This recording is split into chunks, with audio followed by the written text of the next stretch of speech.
mga tao, yung nangyayari sa ating bansa, yun yung mga hanash natin, di ba ngayon? Sa mga pelikula natin, ilang percent ang kinakatas na tax? 12% pa? Hindi pa kayo nag-worry na kasi ang ibang feeling ng iba lahat ng ginagawa natin may tax ito, tapos mapupunta lang pala, ninanakaw lang pala. So baka maapektuhan yung pelikula kasi yung iba nga ayaw na magbayad din sa income tax. May plano na silang huwag na magbayad pagdating ng income tax. Ngayon, baka maapektuhan din yung pelikula natin dahil nga iba na ngayon ang focus ng mga tao sa nangyayari sa ating bansa. May ganun din ba kayong fear or takot sa magiging kalalabasan nito sa takilya if ever? Tito Gorky, ang sasagot ko dyan ay sila, sino po? Sila Tito Mel Start natin kay Dalagta kay Direk. Or baka may dagdag ko si Payo. Well, sa akin, totoo naman na ang daming realities ngayon na biglang sumasampal sa atin. At of course, tama naman na harapin natin yun at maging involved tayo. And of course, may fear din ako na masyado tayong busy sa mga ganong klase ng issues. And tama na involved tayo dahil we are taxpayers. Pero para sa akin, may mga ganitong pelikula na alam niyo, parang breaker siya sa mga nangyayari. Hindi siya, this is not to say na it's just an entertainment lang or diba, pero breaker siya since dramedy yung movie, matatawa ka sa lahat ng mga nangyayari sa atin, at the same time, affected ka. And I think dapat maganda yun na i-acknowledge natin na may mga ganitong nangyayari, at the same time, i-accept mo, harapin mo. Parang gano'n yung sinasabi ng pelikula. So kung affected, of course, matakot dahil lahat naman, matagal na nating affected kung industriya natin, di ba, since the pandemic, affected na tayo. Tapos ngayon, hindi lang tayo bumabangon na sana magtuloy-tuloy na. So, of course, yung tama ka naman, yung taxes sobrang sumunod sa inuman na lang natin pag-isapan. Oo nga Yun. Yes. Tita Mel, ikaw ba may dadagdag ka ba? Ako naman, yung nangyayari ngayon, kahit hindi ka ng alcohol, nakakalasing naman talaga. Ikaw man kung kailan hindi rin nakakalasing, kahit kung biglang mo. Pero, talagang, this is last year pa naman, challenging time for our industry. Kaya ganun na lang sana, hindi natin halaga yung mga producers na tumataya pa rin. Kaya, please allow me to take this opportunity to ask for your help. Tulungan niyo rin po kami. Kasi kung susuko tayo sabay-sabay, mamamatay yung industry. Tulungan po natin yung producers natin para sumugal pa. Maraming salamat. Last na lang, si Pai, baka meron lang siya masasabi. Lagi siya may masasabi. Oo. Gusto ko lang si Pai talaga. Kung meron siya. Kasi, hindi, totoo naman yung sinasabi ni Direk siya ni Ate Mel, matagal na may pagsubok sa So yun nga, I said to Ate Mel, please help us bring the people back to theater, to cinemas. Kasi diba, hindi lang naman yung sa mga nangyayari sa atin ngayon, yung nagbibigay ng challenge sa mga moviegoers. It's also, because of the technology, ang daming platforms, economics, mas mura, isang hindi na papanoorin. Pero syempre, ang lagi namin sinasabi, iba pa rin yung experience ng cinema. So sana tulungan nyo kami na, to encourage people na bumalik sa sinihan.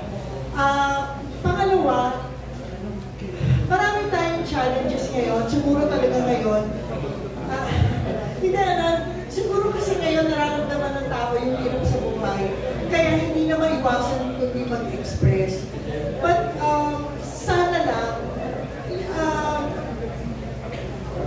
ayusin pa rin natin.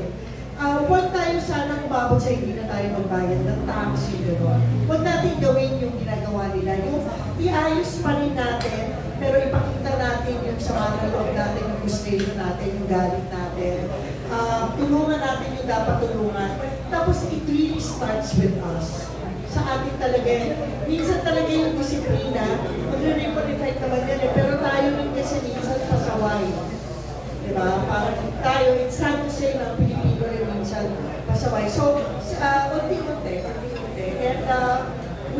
to make a stand on any issue, kahit ano pang stand yan.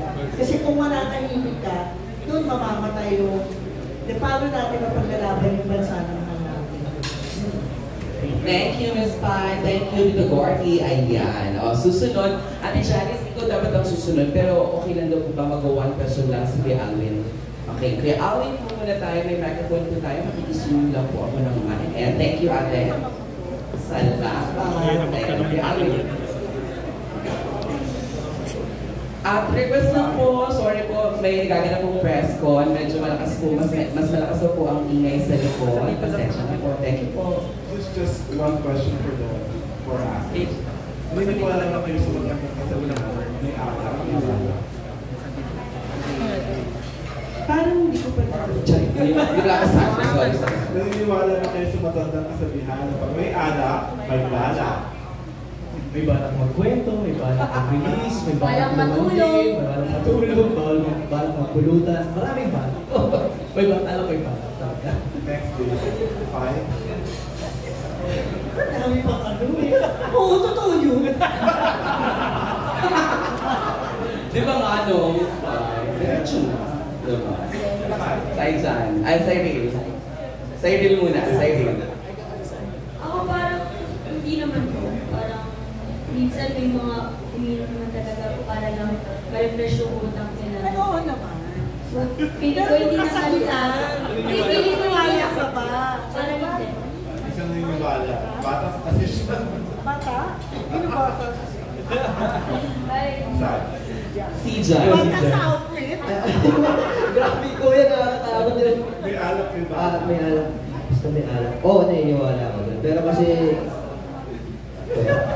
hindi kami naniniwala ako dun. Pero kasi dapat kinal mo lagi yung kainuman mo. Kung gusto mo na, ay, matiwasin lang na inuman, yung chill numan lang. Na ayaw mo lang, ano mo yun? Thank you. Maraming salamat, Thank you. Kuya Alvin. Thank you. Sunod, Random Republica, Ate Kate Adahar. Ayan. Ate Jack, inaano lang ni Hi, good afternoon. Sorry na, Ate Janice. Good afternoon. Since tungkol po sa inuman yung pelikula, sa inuman, kumusta kayo kainuman? Madali ba kayong malasing? At ano yung parang may pinakakakaibang nagawa nun sa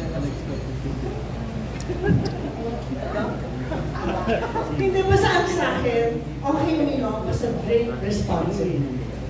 Responsibly. Iligay sa tiyan o sa utak. Kayo po, madali ba kayong Ako, hindi ako nalalasing din. Hindi talaga honestly. When I drink responsibly. Pag alam ko, yung hindi ko nakakayanin, ano na ako, uuwi na ako noon. Kasi ayoko talaga nung yung lalamig ako. Kasi actually, nung nag-umpisa ako sa industry, may nakita akong nalasing. Tapos binuhat siya talaga, tapos nag-isa.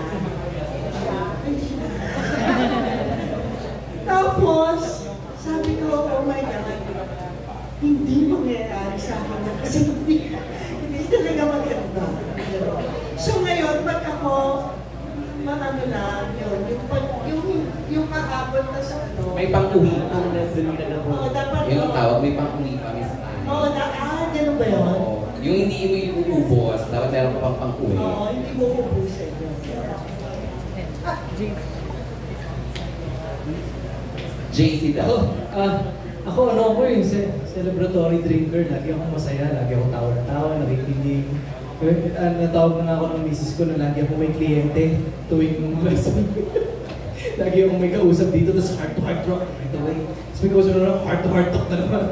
So yeah, I'm one of those celebratory therapist kapag umiinom. Ako naman, matagal na rin po ako malasing. Pero halos parehas kami tabay na parang pag nandun ka na sa point na okay, malalasing na ako, titigil na ako, tubig-tubig na ako, medyo pakalma na ako. Tapos ako yung, dahil nga matagal ako malasing, ako yung taga-alaga sa mga kainuman ko. Pag yung may nasusuka, pasukayan mo lang sa banyo, or pag may mga tinatabing gamit, ayun, ako yung nagtatabi ng mga gamit. ako, hindi po kasi ako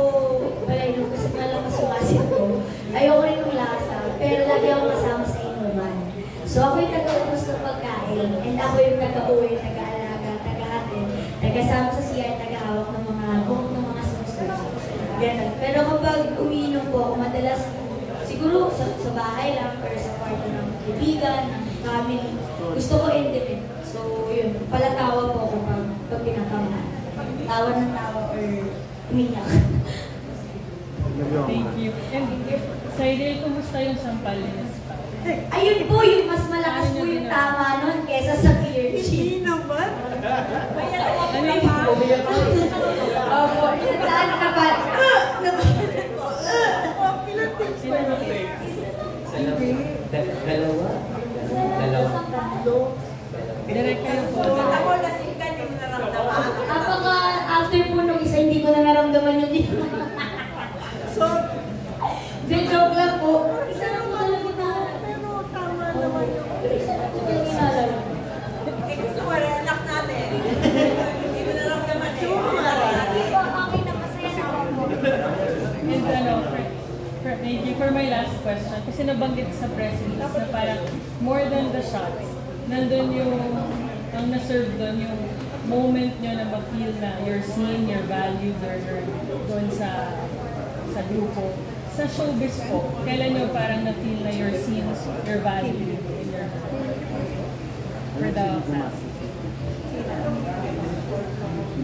Ako na muna yung sagot. Itong mga nangyayari na to, na mapabilang ko pa rin sa mga ganitong nangyayari, press con,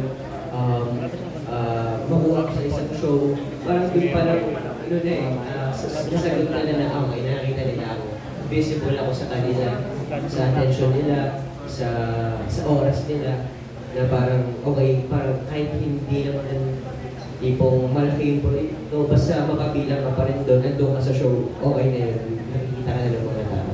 Malaking bagay yun po yun. Sa dami ng pelikula. Isa ako nung unang kabataan ko, nung mga college days ko. Isa ako dun sa kasama ako lagi sa inuman para ma-ibenta ko yung sarili ko na actor ako. I'm one of those sa taong bayan days ko doon na gusto ko ipulong sa kanila na, uy, kaya ko umarte hindi ako magaling pero kaya ko So, at dahil sa inuman din, nakakuha ko ng mga trabaho ng nagsunod-sunod. Ako, when I work with people like Direk, Ate Mel, and with these kinds of actors, then you feel that you're valued, you're heard, and appreciated. Hindi naman sa lahat gano'n di ba, pag sa industriya. Pero when you work, with all sincerity, when you work with people lang parang na mindset, yung wavelength, gano'n. Then, kasi di ba, yung to be valued and to be appreciated, hindi naman kailangan so, when you work with these kinds of people. Ako po, sobrang CPR, sobrang babaw lang po ng definition ko na nakikita ako or nababalo ko. Mahilig po kasi ako kapag kasi bakit po? Mahilig po ako yung papakilala po muna ako bago po ako pumunta sa eskwela. Alam po sa rin po. So pag sinasabi po sa akin, kilala kita, ganyan. Saka siguro kapag kapag included po ako, yung feeling ko po ayaw nilang ma-left out ako, yung sinasama ako sa conversation, sinasama ako sa plano, when I'm invited, yun, parang sobrang laking bagay po sa akin kapag included and invited ako. I feel safe. Thank you very much. Salamat, Ate Kate Anahar from Random Republica. Susunod, Ate Janice Navida. Ayan, Ate Janice, it's your time. Ang hirap